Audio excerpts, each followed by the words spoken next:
시편 70편 1절로 봉독하도록 하겠습니다. 하나님이여 나를 건지소서. 여호와여 속히 나를 도우소서. 나의 영혼을 찾는 자들이 수치와 무한을 당하게 하시며 나의 상함을 기뻐하는 자들이 뒤로 물러가 수모를 당하게 하소서. 아하 아하 하는 자들이 자기 수치로 말미암아 뒤로 물러가게 하소서. 아멘. 우선 3절까지 봉독해 드렸습니다. 자, 계속해서 하나님 찬양 서원시 내용인데요. 65편부터 72편까지입니다. 그 가운데 오늘 70편의 내용은 가난한 자의 도움이신 주께 구원하여 주실 것을 강구하는 장면입니다. 가난한 자의 도움이시다. 가장 약한 자, 가장 어린 자, 가장 가난한 자, 낮춰진 자를 얘기하는 거죠. 다윗이 가장 낮아졌을 때 그때 하나님께서 어떻게 지켜주시고 보호해 주셨는가, 그 원수들을 어떻게 제압해 주셨는가를 뒤늦게 깨닫고 기념하는 그러한 찬양의 내용이 되겠습니다. 그래서 다윗의 시로 기념식에서 인도자를 따라 부르는 노래 그랬는데, 이 기념이라고 하는 거, 우리도 이제 사경회를 앞두고 있습니다만은 이 기념이라고 하는 것은 그때 상황을 기억하고 생각하고 그 어떻게 보면 그 초심으로 돌아가고 그때의 그 심정 속에 내가 들어가는 거죠. 그러면은 그동안에 많이 변질됐다 할지라도 그게 이제 다시 회복될 수 있는 그런 모습이 나오죠. 사실 다윗도 일평생, 지금은 사실은 다윗이 어쩌면은 왕위에 올라서 왕좌에 올라 있는 그런 상황일 수 있는데, 그런 상황이지만 이때에 취해 있는 게 아니고 과거에 자기가 막 쫓길 때, 가장 약해졌을 때, 그때는 정말 하나님의 도움 없이는 도저히 살 수 없는 그런 상황, 그때를 기억하는 거죠. 그때를 기억하고 생각하면 현재를 자고하는 것이 아니고 더 겸손하게 하나님 의지하면서, 그래서 내가 이제 왕이라는 자세가 아니라 나는 하나님의 종이고 하나님이 붙들어주지 않으면 잠시도 견딜 수 없는 그런 연약한 존재임을 늘 깨닫고 있는 거죠.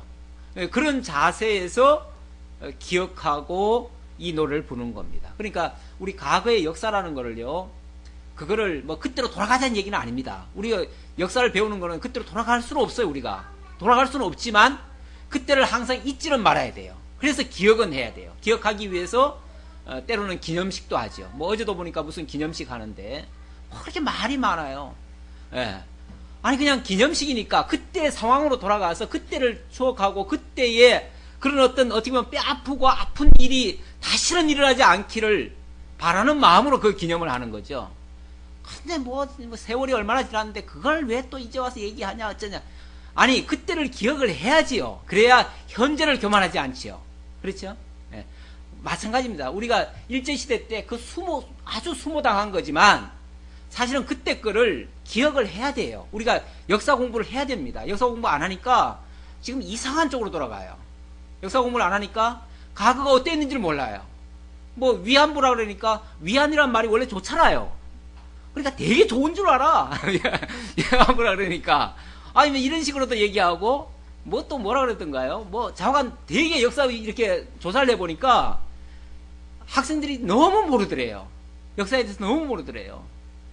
그러니까 뭐 옛날에 뭐 안중근이 그러니까 무슨 테러리스트 이렇게 생각하고 있고, 왜냐면 폭탄 터졌잖아요. 테러리스트죠.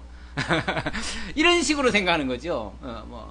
뭐 이렇게 그냥 역사를 전혀 그러니까 역사라는 거는요, 다 전후라는 게 있습니다. 그렇잖아요. 그 상황이라는 게 있고, 환경이라는 게 있고, 어떤 상황 속에서 그런 역사가 일어났느냐, 이걸 이제 알아야 우리가 그때를 반복하지 않습니다. 그런데 그걸 모르면 다시 그쪽으로 돌아갈 수가 없어요. 우리가. 그게 굉장히 위험한 이야기들이에요. 그러니까 역사 공부를 안 하는 거는 미래가 없습니다. 그러면. 하나님이여 나를 건지소서. 이거는 이제 그때 상황 속으로 다시 들어가서 그때 그 절박했던 상황을 하나님 앞에 기도하는 내용입니다. 그때 물론 하나님께서 도우셨죠. 여기는 물론 기도하는 내용이지만 그때 하나님이 도우셔서 그 위기를 이겨내게 하신 그런 상황을 찬양하기 위해서 이런 그 설정을 또 하는 거죠. 그때 상황을 또 설정하는 거죠. 하나님이여 나를 건지소서, 여호와여 속히 나를 도우소서. 얼마나 절박했으면 이렇게 기도하겠습니까? 그만큼 절박했다는 얘기예요. 나의 영혼을 찾는 자들이 수치와 무한을 당하게 하시며, 나의 영혼을 찾는 자들, 그 영혼 사냥꾼에게 쫓기는 그 심정 생각해 보세요. 우리 육신의 고통 당하는 거 이거는 아무것도 아닙니다. 우리 영혼이 완전히 사냥을 당해가지고 완전히 진짜 거기서 지면은 하나님이 어디 있느냐라고 할 정도의 그런 절박한 상황, 그런 위기 상황을 겪었는데, 그게 만약에 저들의 계획대로 성공을 했으면 지금의 다윗은 없는 거죠.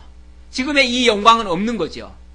그러니까 그때 그 상황 속에서 하나님께 절박하게 부르짖고 그리고 하나님의 응답을 받았던 그것이 너무나 감격스러워서 그걸 잊지 말자고 이 노래를 다시 하는 거예요. 저 영혼을 찾는 저들이 수치와 무한을 당하게 하시며 나의 상함을 기뻐하는 자들이 뒤로 물러가 수모를 당하게 하소서. 아하 아하 하는 자들이 자기 수치로 말미암아 뒤로 물러가게 하소서. 아하 아하 하는 거는 완전히 이게 막 조롱하고 비난하고 어떻게 보면은 아주 형편없이 된 것을 갖다가 가소롭게 여기는 그런 장면이죠. 이런 장면이 어디서 절정으로 나왔습니까? 예수님의 십자가상에서 나타났죠. 예수님이 십자가상에서 그 밑에 있던 예수를 조롱하던 사람들이 있지요. 야 예수야, 네가 그리스도냐? 네가 그리스도라면은 지금 그 자리에서 내려와 봐라. 그런데 너 못 내려오지 않느냐? 그러니까 조롱을 하는 거죠. 아하, 저 형편없는 저런 그러면서 이제 욕을 하는 거죠. 아하, 성전을 헐고 사흘 만에 짓겠다고 하는 자요, 이제 내려와라. 그래서 자기가 그리스도임을 우리들에게 증거해봐라. 그것도 못하느냐? 그리고 조롱을 하고 침을 뱉고 욕을 하고 나중에는 창으로 찌르고 온갖 모욕을 다 하는 그들이요, 그들이 물러가게 하옵소서. 이렇게 얘기를 했는데, 주를 찾는 모든 자들이 주로 말미암아 기뻐하고 즐거워하게 하시며, 이제 그들이 물러가면 주를 찾는 모든 자들이 기뻐하고 즐거워하며 주의 구원을 사랑하는 자들이 항상 말하기를 하나님은 위대하시다 하게 하소서. 그런데 꼭 이런 절박한 상황 속에서 하나님의 능력이 나타나야 정말 하나님은 위대하십니다. 정말 하나님을 대적할 자 없습니다. 하나님을 대적하는 자는 산산이 쪼개집니다 라는 것을 노래할 수밖에 없죠. 그래서 예수님 밑에서, 십자가 밑에서 그 조롱하던 자들이 예수님 3일 만에 그 무덤에서 일어나시니까 그들이 다 뒤로 물러가고 부끄러움을 당하고, 그때 주를 찾던 사람들이 이러한 기쁨을 가지고 정말 하나님은 위대하시다 하고 찬양을 하게 됐죠. 그러니까 결국은 이렇게 다윗이 당했던 그때 그 사정은 장차 예수 그리스도를 통해서 온전한 회복, 그 수모를 당하시고 온전한 회복 이루실 것을 예언하는 하나의 예언적인 사건이 되는 거죠. 그래서 이것이 다윗의 노래지만 결국 예수 그리스도에 대한 예언의 말씀이 된다, 이렇게 말씀드릴 수 있는 겁니다. 나는 가난하고 궁핍하오니 하나님이여 속히 내게 임하소서. 나의 도움이시오 나를 건지시는 이시오니 여호와여 지체하지 마소서. 나는 가난하고 궁핍하다.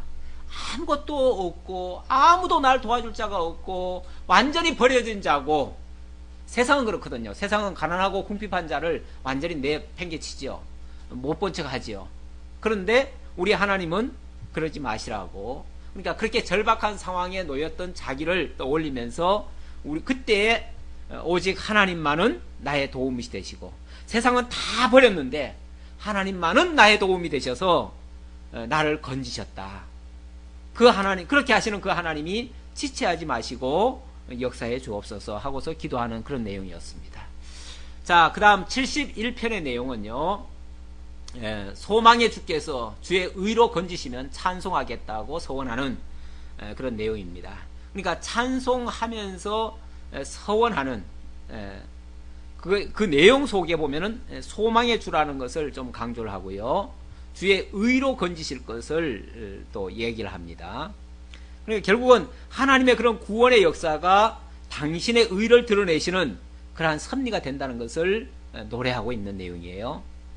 여호와여, 내가 주께 피하오니 내가 영원히 수치를 당하게 하지 마소서. 주의 의로 나를 건지시며 나를 풀어주시며 주의 귀를 내게 기울이사 나를 구원하소서.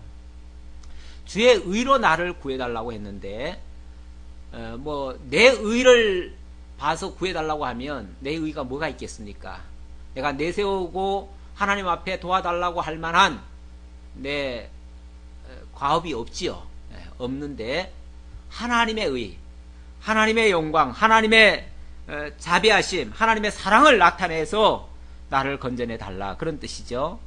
주는 내가 항상 피하여 숨을 바위가 되소서. 주께서 나를 구원하라 명령하셨으니 이는 주께서 나의 반석이시오 나의 요새이심이니이다. 주께서 나를 구원하라 명령하셨다.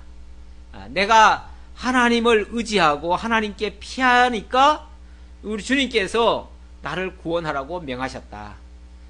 하나님이 명하시면 원수도 변해가지고 나를 돕는 자가 될 수 있습니다. 안 믿는 자도 나를 돕는 자가 될 수 있고요. 우리 하나님께서 역사하실 때는요, 꼭 믿는 사람들만 동원하는 것이 아니고 모든 자에게 명령해가지고 나를 도울 수 있습니다. 그렇게 도우시는 그 하나님이 바로 나의 반석이시고 나의 요새이시다. 나를 안전하게 지켜주시는 분이시다. 나의 하나님이여, 나를 악인의 손 곧 불의한 자와 흉악한 자의 장중에서 피하게 하소서. 우리 하나님은 꼭 보면은 악인의 손에다가 집어넣어놓고는 끄집어내셔요. 아예 안 집어넣으면은 우리가 좀 편안하게 있을 텐데 악인의 손에다 집어넣어놓고는 당신이 끄집어내 주셔요.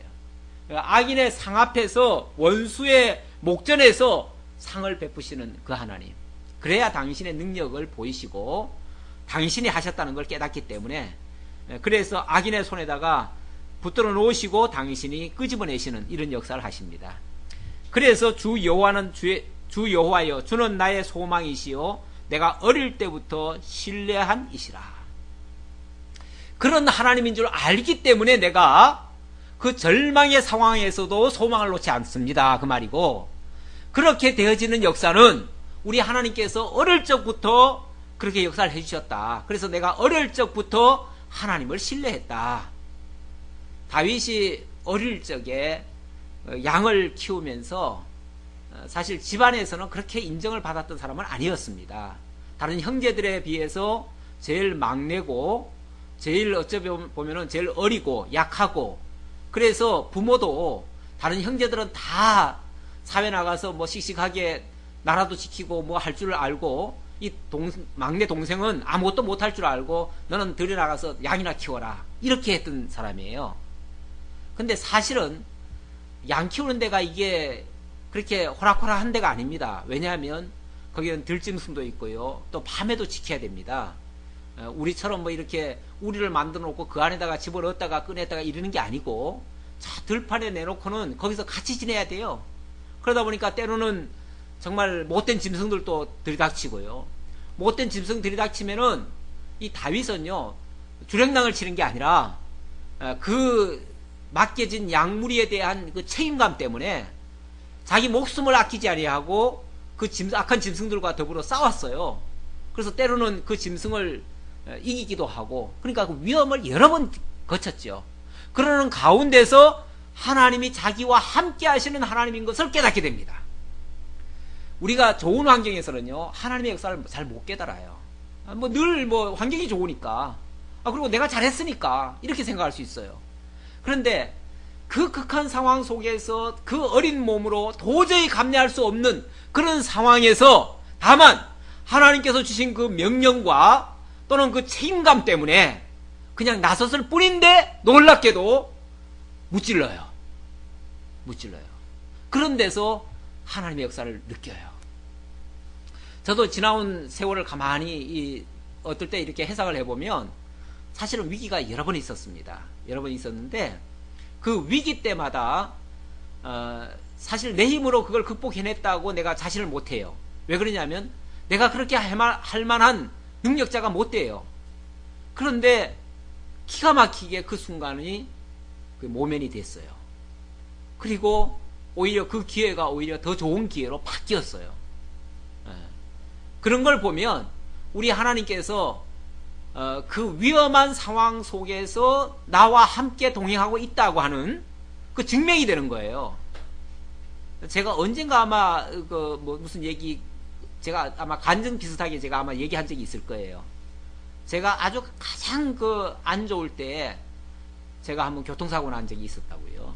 교통사고 난 적이 있었는데 그 교통사고가 사실은 거의 저로서는 제가 정신을 잃었고 막 그 정도가 됐었으니까, 머리가 깨지고 그 정도가 됐었으니까 굉장한 사실은 큰 타격이었습니다. 그런데 지나고 보니까요, 그때 가장 하나님을 크게 느꼈던, 가장 크게 깨달았던 그런 시점이었습니다.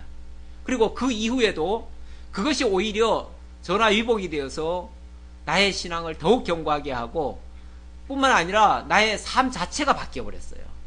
그러니까 우리 하나님께서 오히려 그것이 나와 함께하고 계시다고 하는 증거로서 주신 거예요. 다윗도 그런 상황 속에서 하나님을 많이 깨달았습니다. 그래서 웬만한 거 가지고는 이제는 낙심하거나 좌절하지 않아요. 어떠한 어려움이 와도 정말 극한 상황까지 가도 소망을 놓질 않아요. 뿐만 아니라 어릴 때부터 하나님을 신뢰했다 그랬는데 그 신뢰감이 쌓인 거예요. 그래가지고 웬만한 거 가지고는 좌절이 안 돼요. 좌절이, 실패가 이 포기가 안 돼요. 하나님이 함께 하실 거야. 상관없어. 이 정도는 문제가 아니야. 이렇게 생각하는 거죠. 내가 모태에서부터 주를 의지하였으며 나의 어머니의 배에서부터 주께서 나를 택하셨사오니 나는 항상 주를 찬송하리이다. 여기 항상이란 말 속에는 그렇게 극한 상황에서도 찬송한다 그 말이거든요. 그러니까 다윗이 깨닫고 보니까 자기가 하나님께로부터 부르심을 받고 택하심을 받고 기름 부음 받은 것이 이게 우연한 일이 아니에요. 갑자기 되어진 게 아니에요. 이미 하나님께서는 자기가 어머니 뱃속에 있을 때부터, 그 말은 내가 이 땅에 태어나기 전부터 벌써 하나님은 나를 택하셨다고 하는 그 확실한 증거를 가지고 있는 거죠. 그러니 무슨 상황이 나를 바꾸겠어요? 어떤 상황이 나를 위협하겠어요? 그래서 나는 항상 이런 때나 저런 때나 어떠한 때나 변함없이 주를 찬송할 수 있습니다. 그 말이죠. 나는 무리에게 이상한 징조같이 되었사오나 주는 나의 견고한 피난처시오니 주를 찬송함과 주께 영광 돌림이 종일토록 내 입에 가득하리다. 종일토록 가득하다는 말은 죽을 때까지 영원토록 그 말이에요. 사실은 영원토록 내 입에서는 찬송이 끊어지지 않습니다. 언제도요. 무리에게 이상한 징조같이 되어도 그 말이에요. 다시 말하면 사람들이 다 저런 미친놈이다, 저런 잘못됐다, 저런 이상하다, 별의별 소리를 다 들어도 그 말이에요. 그렇죠. 보통 사람들은요, 어려움 당하면 도망가고 문제 있으면 피해가고 이렇게 저렇게 돌아가고 그러잖아요. 근데 다윗은 그러질 않았다는 거죠. 그러질 않으니까 사람들한테 오히려 손가락질을 받고 욕을 먹고 애매한 고난도 받고 이렇게 되는 거죠. 사실은 인간적으로 생각해보면 물론 다윗이 정말 까닭없는 이유로 사울에게 미움을 받고 쫓겨다니고 이렇게 했지만 그 인간적으로 얘기하면 아마 사울 조금 비위만 맞춰줬으면 잘 됐을 거예요. 그렇죠? 비위만 좀 맞춰주면 사울의 그냥 웬만큼 그냥 이야기 들어주고 뭐하고 하면요, 그 위기 안 겪어도 됐을 거예요. 쉽게 말하면 편하게 사는 방법이 있어요. 세상에는. 그렇잖아요? 우리가 편하게 사는 방법이 있다니까요. 있는데 그 길을 택한 것이 아니라 하나님을 믿기 때문에 어떻게 보면 전공법으로 가는 거죠. 그냥 편법 안 쓰는 거죠. 그러니까 이상한 소리도 듣는 거죠. 왜 저렇게 갈까? 예수를 믿어도 유별나게 믿어. 이런 소리 듣는 거죠. 이상할 정도로 욕을 먹는 거죠. 그런데 그런 게 상관없어요. 그런다고 자기에게 하나님 찬송하는 것이 끊어지지 않는다 그 말이에요. 이렇게 하시는 하나님 앞에 늙을 때에 나를 버리지 마시며 내 힘이 쇠약할 때에 나를 떠나지 마소서. 그런데 우리가 이제 때때로 계속 어려운 상황이 들이닥치거나 특히 젊을 때야 더 다 의지가 있다고 생각하지만 나이가 들면요 자기도 모르는 사이에 의지가 꺾이거나 때로는 또 치매 들릴 수도 있고 요즘은 또 치매 걱정이 많잖아요. 그래서 어떤 분들은 그런 걱정 많이 해요. 아이고 내가 지금은 예수를 잘 믿는다고 생각하지만 어느 순간 내가 하나님이 누구야? 어느 날 또 그럴 수도 있다고 또 생각하거든요. 그게 정말 낭패지요. 만약에 그렇게 되면 얼마나 큰 낭패겠어요. 실제로 그런 예도 있어요, 없잖아. 그러니까 이럴까봐 걱정이죠. 그런데 또 한편 생각하면 우리 하나님 내가 늙었다고 내 정신 좀 오락가락 한다고 해가지고 하나님 날 버리실 분은 아니잖아요. 그렇죠? 버리실 분 아니라는 것을 내가 확실히 믿는다 그 말이죠. 내가 아무리 힘이 쇠약하고 기진하고 맥이 풀리고 뇌가 그냥 다 망가져도 우리 하나님 날 버리지 않으실 거라고 하는 이 확신, 그 확신을 가지고 지금 하나님 앞에 기도하는 거죠. 내 원수들이 내게 대하여 말하며 내 영혼을 엿보는 자들이 서로 꾀하여 이르기를 하나님이 그를 버리셨은즉 따라잡으라 건질 자가 없다 하오니 하나님이여 나를 멀리하지 마소서. 나의 하나님이여 속히 나를 도우소서. 우리가 경우에 따라서는 너무 약해, 왜냐하면 너무 이제 힘이 들다 보면 때로는 약한 소리 할 수도 있고 때로는 아이고 이제 낙심이 돼가지고 이럴 수도 있잖아요. 그럴 때면은 원수들이 들이닥치거든요. 들이닥쳐가지고 거 봐라 너도 하나님 믿는다고 하더니 별 볼 일 있느냐, 그래 그게 정상이야, 인간은 다 그런 거야, 이러면서 이제 같이 이제 다 묶어가지고 내버리려고 하죠. 하나님께서부터 떨어뜨리게 하려고 하죠. 그런데 그럴지라도 혹시 내 의지가 약해가지고 그럴지라도 하나님 절대 나를 버리지 마소서, 이런 기도인데 어떤 면에서 우리가 연세가 드신 분들은 사실 이런 기도 좀 필요할 것 같아요. 그렇죠? 우리가 내 의지가 약해서 때때로 이제 내 의지를 어떻게 내가 컨트롤 못할 때가 있잖아요. 그럴지라도 우리 하나님께서 절대 버리지 말아 달라고 하는 그런 기도. 물론 우리 하나님 안 버리시죠. 안 버리시지만 우리의 그 의지 약할까봐 하는 내용이죠. 혹이라도 내 입에서 내가 망령되이 할 수가 있어요. 왜냐하면 뇌라는 게 이게 저장됐던 게 이게 지워질 수도 있거든요. 지워지면 나도 모르게 그 소리 할 수도 있잖아요. 있으니까 그런 일이 없도록. 근데 우리 다행스러운 거는 우리가 늘 말씀을 가까이 하고 늘 뇌를 사용을 하면, 뇌라고 하는 건 안 사용하면요 진짜 그렇게 태화가 돼요. 태화가 되는데 늘 사용하는 자에게서는 그런 현상이 거의 없다고 그래요.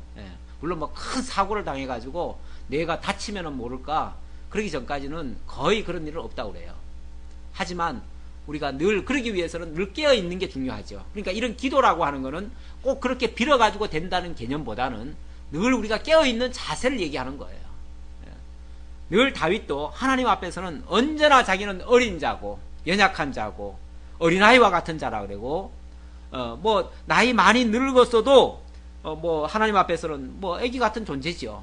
그러니까 하나님 앞에 늘 구하는 거죠.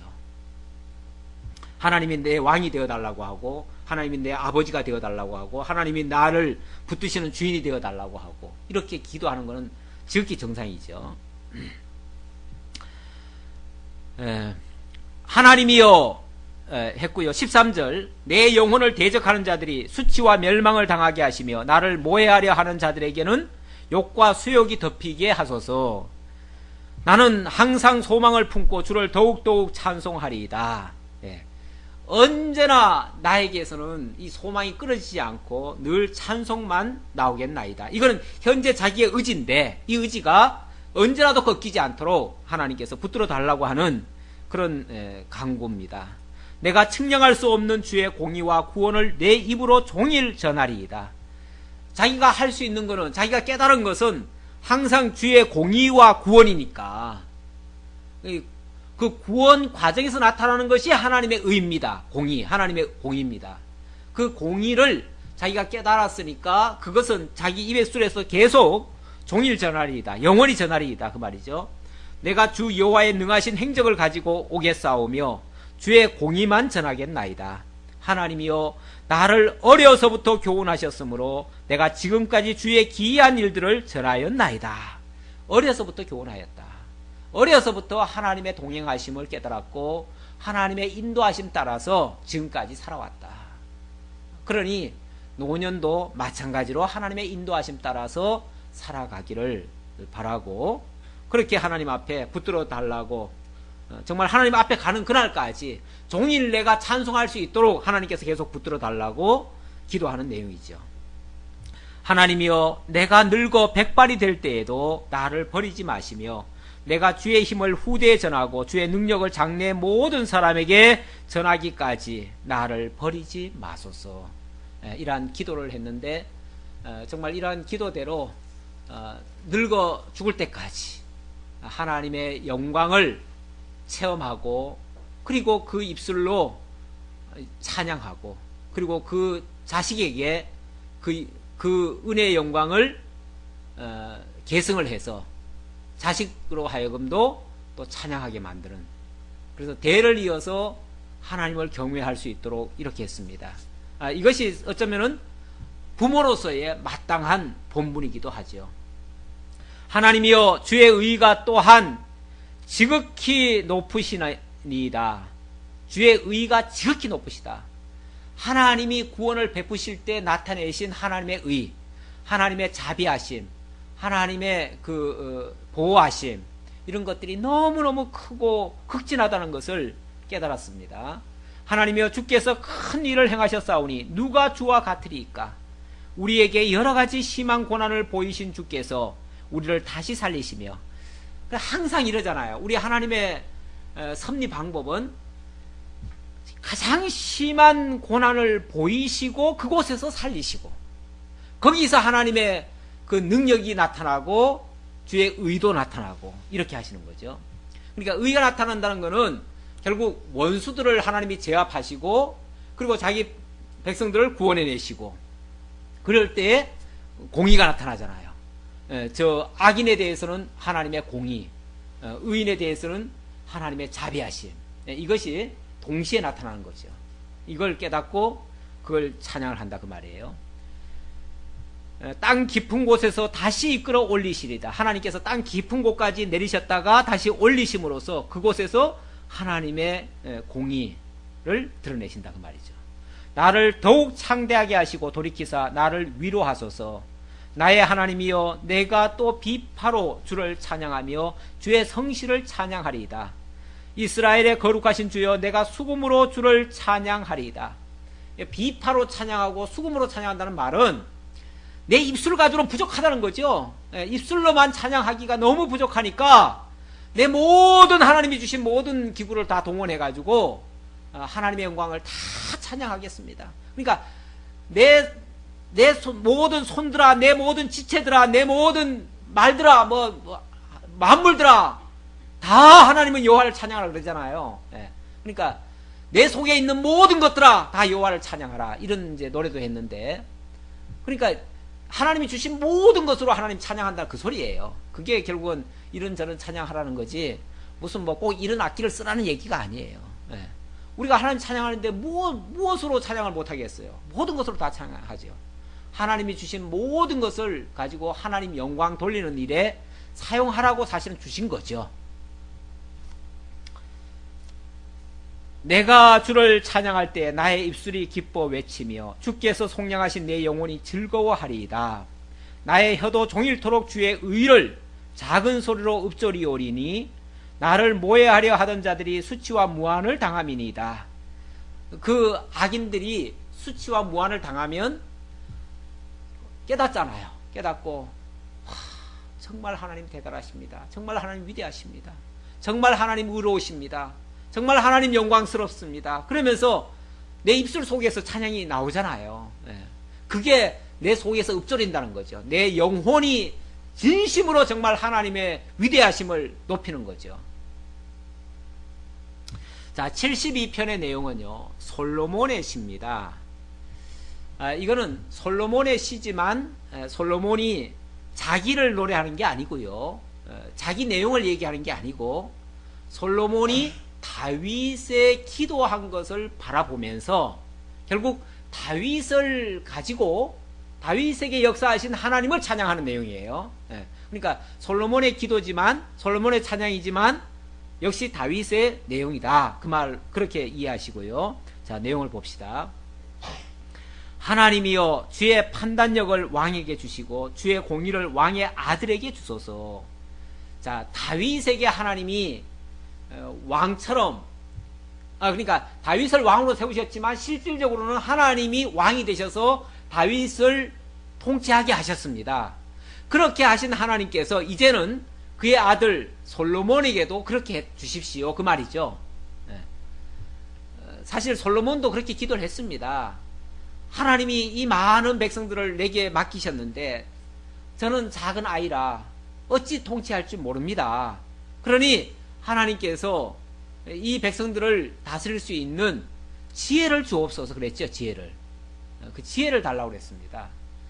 그랬더니 하나님께서는 네가 부도 구하지 아니하고 원수의 생명멸하기도 구하지 아니하고 지혜를 구하니 내가 너에게 그 지혜에 동반돼서 필요한 모든 것들을 내가 다 주겠다 하시면서 하나님이 부와 명예와 모든 영광까지 다 함께 주셨죠. 이렇게 정말 필요한 것을 구하면 하나님께서 거기에 동반되는 따라 필요한 것들은 함께 주시는 하나님입니다. 너희는 먼저 그의 나라와 그의 의를 구하라. 그리하면 이 모든 것을 너에게 주리라고 약속하신 말씀처럼 하나님이 약속하신 그 모든 것들을 주시게 됩니다. 그가 주의 백성을 공의로 재판하며 주의 가난한 자를 정의로 재판하리니, 아들에게 이런 지혜를 주시고 공의로 판단하게 하시면, 그 말이죠. 그렇게 하시면 그가 주의 백성을 공의로 재판하며, 공의는 곧 하나님의 의로 재판하는 거죠. 그리고 주의 가난한 자를 정의로 재판한다. 가난한 자를 정의로 재판한다.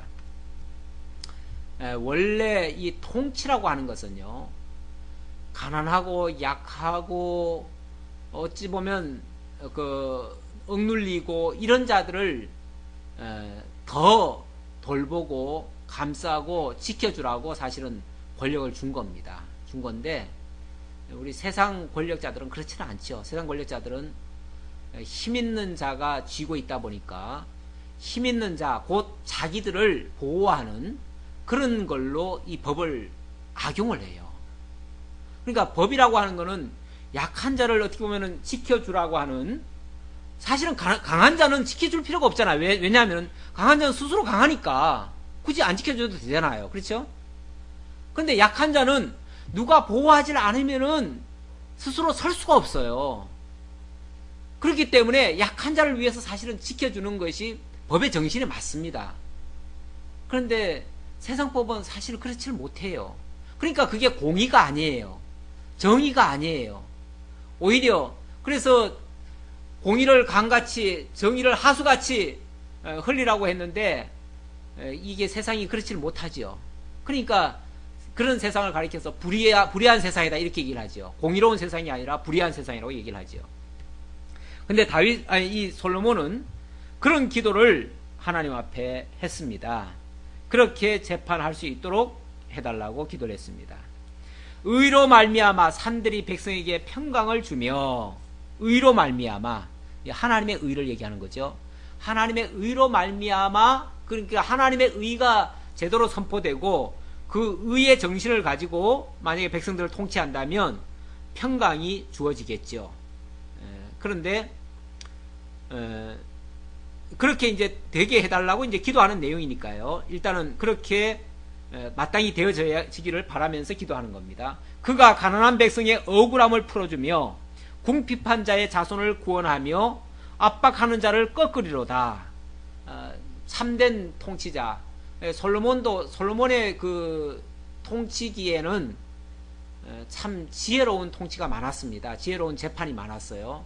그래가지고 예를 들어서 한 억울한 여인이 자기 아이를 잃고 또 다른 여인이 그 아이를 훔쳐간 적이 있잖아요. 그랬을 때에 그 아이를 재판을 해가지고 그 보호해준 그런 장면이 나옵니다.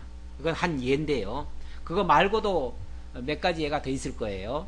그렇게 이제 가난한 백성들의 억울함을 풀어주며 궁핍한 자의 자손을 구원하여서 압박하는 자를 꺾는 이런 장면들이 그의 통치 기간에 많이 나타났는데, 그렇게 해달라고 기도를 했습니다.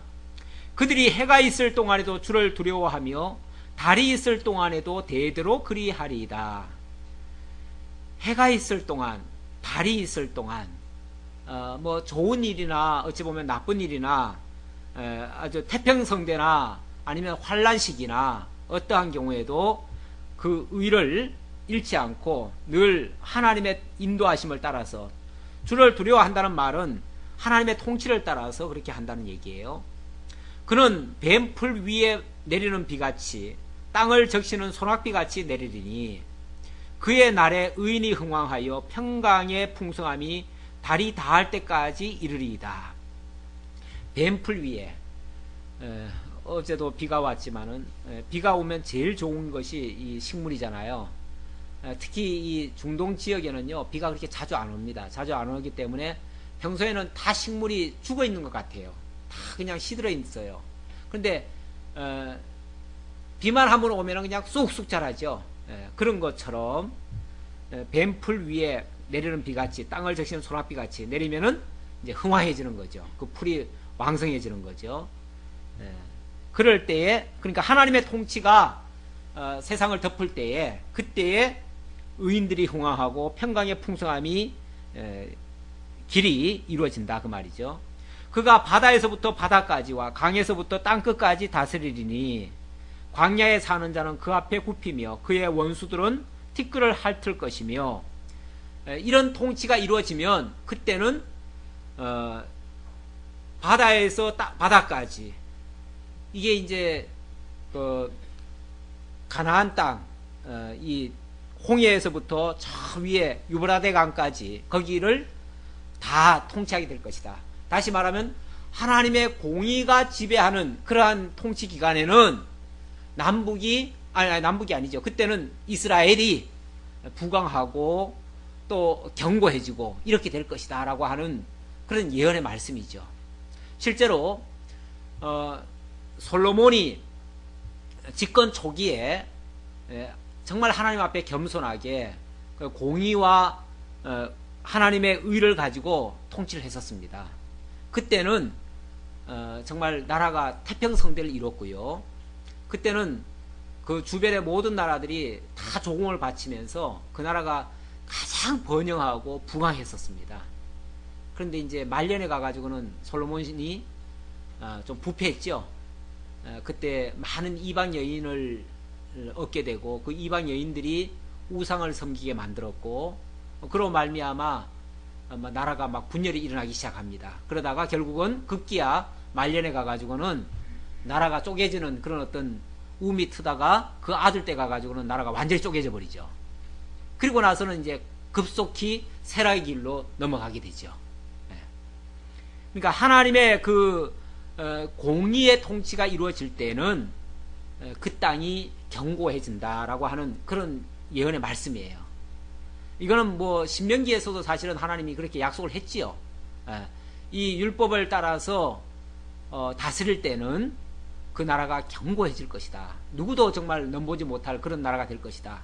그러나 이 법을 어기게 되면, 율법을 어기게 되면 하나님께서 너희를 나누시고, 그래도 해결치 않으면 너희를 먼 나라에 쫓겨가게 할 것이고, 그래도 해결치 않으면 뭐 이러면서 하나님의 그 징계가 있을 것을 예고를 했지요. 예고를 했는데 실제로 역사가 그렇게 이루어집니다. 10절입니다. 다시스와 섬의 왕들이 조공을 바치며 스바와 시바 왕들이 예물을 드리리로다. 이 다시스는 작년인가 저작년인가 왜 장미 혁명이 일어나가지고 저 아프리카 지역에 그 막 나라들이 몇 개 무너졌잖아요. 그 서아프리카 쪽, 그 이름이 갑자기 생각 안 나네. 카다피가 있는 곳인가? 카다피는 어디예요? 카다피 맞죠? 네, 역사에 카다피 무너졌잖아요. 맞죠? 네, 카다피 무너진 거기 나라가 이름이 뭐죠? 아, 이게 역사에 다 둔하시네. 아, 리비아. 리비아의 수도가, 거기가 이제 이 다시스입니다. 리비아가. 그러니까 이제, 왜 요나가 다시스로 도망갔잖아요. 그러니까 원래는 저 위쪽으로 가야 되잖아요. 아수르로 가야 되잖아요. 아수르로 가라고 하나님이 명하셨는데, 거기를 반대로 도망을 갔어요. 어디로 가냐면 다시스로 가는 배를 타고 내려가 버렸어요. 거기가 리비아 쪽입니다. 그러니까 왼쪽으로 끝까지 가버린 거예요. 가장 멀리 아프리카 제일 끝까지 도망간 거예요. 그런데 하나님께서 이 공의로 통치할 때는 그 다시스의 배들이 와가지고 뭐 한다고요? 다시스와 섬의 왕들이 조공을 바칠 것이다. 그런데 그곳에서까지 실제로 조공을 바치는 역사가 일어났고요. 솔로몬 시대 때 일어났고, 뿐만 아니라 스바와 시바 왕들이 예물을 드리려다 했는데, 나중에 보면 솔로몬 시대에 스바 여왕 오잖아요. 와가지고 조공을 갖다 바치잖아요. 그렇죠? 그러니까 제가 아까 이 말을, 이게 솔로몬의 기도지만은 다윗이 기도한 것을 보고 솔로몬이 노래했다고 그랬죠? 그러니까 뒤에 보면은 이제 다윗의 기도라는 말이 나와요. 그렇기 때문에 이 다윗의 사실은 기도입니다. 다윗의 기도인데, 하나님이 다윗에게 이러한 약속을 하시고 네 아들에게 이렇게 잘 가르쳐 가지고 네 아들이 공의와 정의로 이렇게 백성을 다스리면 이렇게 태평성대가 이루어지고 이렇게 될 것이다 라고 예언한 내용이에요. 쉽게 말하면 내용인데, 실제로 역사 속에서 그렇게 이루어졌지요. 모든 왕이 그의 앞에 부복하며 모든 민족이 다 그를 섬기리로다. 그래서 솔로몬 시절에는요, 전쟁이 없었어요. 모든 왕들이요, 알아서 다 기어요. 알아서 다 와가지고 무릎 꿇고 알아서 조공 다 갖다 바쳤어요.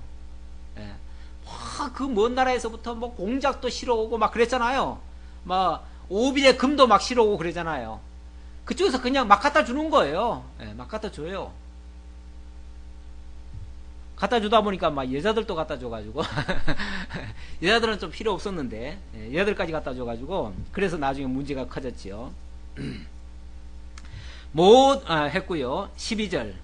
그는 궁핍한 자가 부르짖을 때에 건지며 도움이 없는 가난한 자도 건지며, 그는 가난한 자와 궁핍한 자를 불쌍히 여기며 궁핍한 자의 생명을 구원하며 그들의 생명을 압박과 강포에서 구원하리니 그들의 피가 그의 눈앞에서 존귀히 여김을 받으리로다.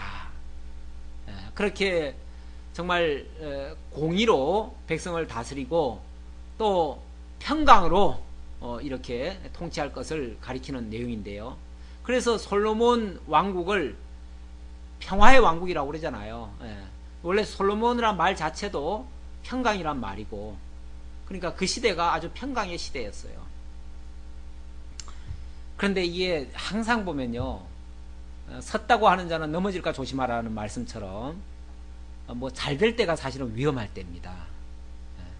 다윗도 그렇게 공고할 때는요, 절대 하나님 배역한 일이 없었어요. 그렇죠? 그런데 너무너무 이제 태평성대가 이루어지고 나니까 이제 다 이뤘다고 생각하고, 그리고 뭐 가는 족족 막 승리하고 이러니까 그때 그냥 방심을 하다가 뭐 했어요? 범죄를 했죠. 그런 것처럼 이 솔로몬도 그래요. 너무 잘 나가다 보니까 말년에 가가지고 그만 방심을 했는지 그때 실수를 하게 됩니다. 그러니까 늘 사실은 하나님 앞에 깨어 있어야 되는데 깨어 있지를 못할 때는 이런 유혹을 받게 돼요. 그들이 생존하여 스바의 금을 그에게 드리며 사람들이 그를 위하여 항상 기도하고 종일 찬송하리이다.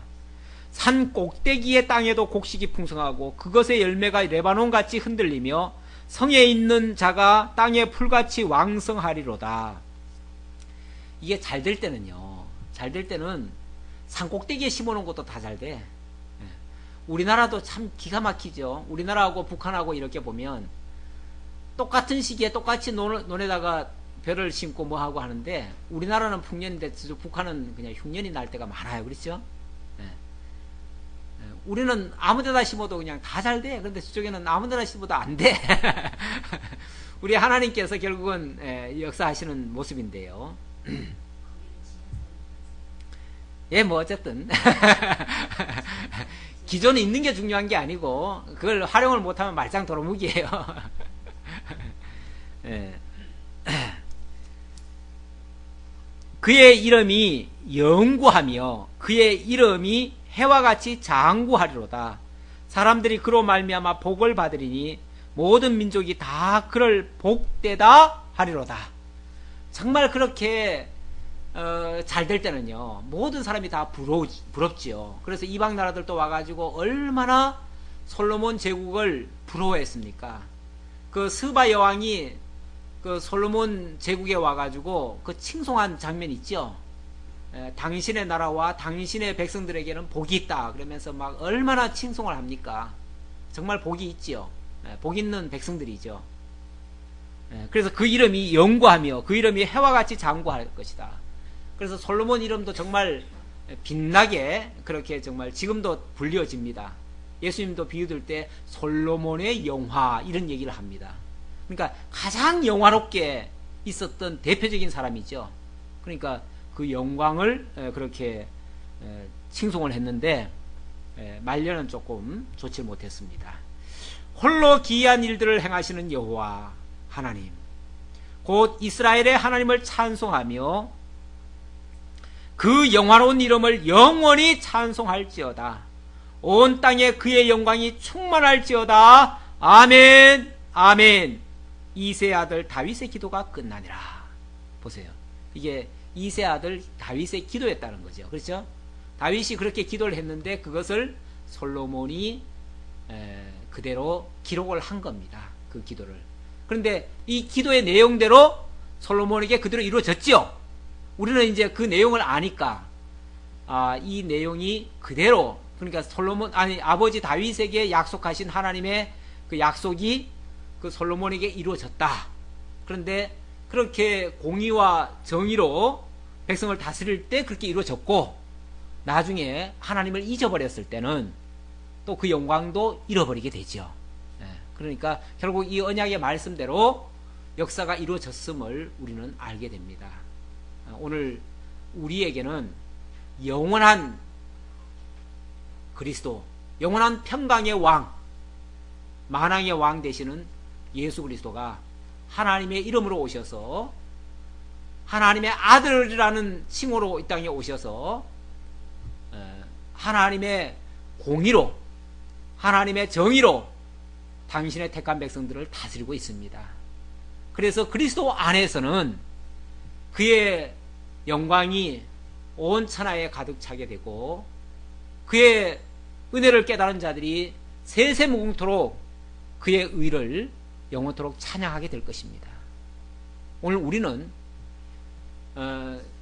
육적인 솔로몬 왕이 아니라 진짜 만왕의 왕 되시는 예수 그리스도 안에서 솔로몬에게 약속했던 그 복이 오늘 우리에게 이루어져서 사람들이 우리를 일컬어 정말 복 있는 자들이다 이렇게 일컬음 받을 수 있는 그러한 하나님의 자녀들이 되었습니다. 이것이 얼마나 우리에게 큰 감사가 되는지 모릅니다. 기도하겠습니다. 하나님 감사합니다. 하나님께서 이 시편 기자를 통해서 그 극심한 환난 속에서도 이끌어내시고 원수들의 그 조롱이 오히려 하나님의 영광을 더럽히는 그러한 장면이 되게 하시고 하나님의 공의와 정의를 이루심으로써 우리도 그리스도 안에서 영원토록 하나님의 은혜의 영광 찬양할 수 있게 하시니 참으로 감사드립니다. 이 은혜의 영광 우리도 세세무궁토록 찬양할 수 있는 그런 입술들이 다 되게 하옵소서. 예수님의 이름으로 기도하옵나이다. 아멘.